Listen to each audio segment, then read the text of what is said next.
It just happens too much. Our police officers being assaulted, our police officers being attacked. You have these crazy attacks where you have a cop in a squad car who's enjoying their lunch break and somebody comes up and summarily executes them before the cop even had a chance. It happens way too much, and it happens because too many of our political leaders have encouraged it.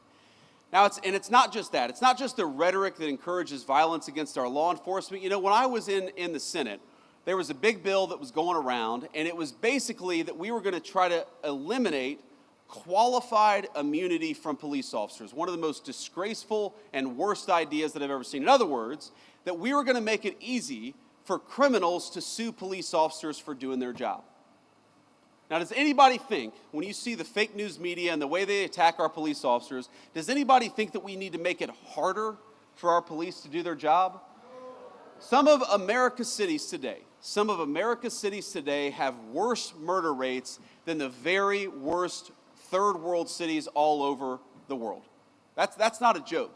You go to Port-au-Prince, Haiti, or you go to some of the poorest countries all over the world, even those countries have a better murder rate than Washington, D.C. or some of the major American cities. Some of them have better murder rates than Charlotte, North Carolina. That's a disgrace. All of us should be asking, how do we make that better? How do we make people safer in their communities? How do we make it easier for a young family to walk down the street in security and comfort? But unfortunately, we've got a crew of violent radicals in the United States of America who think we ought to make it harder for police to keep us safe than easier for police to keep us safe.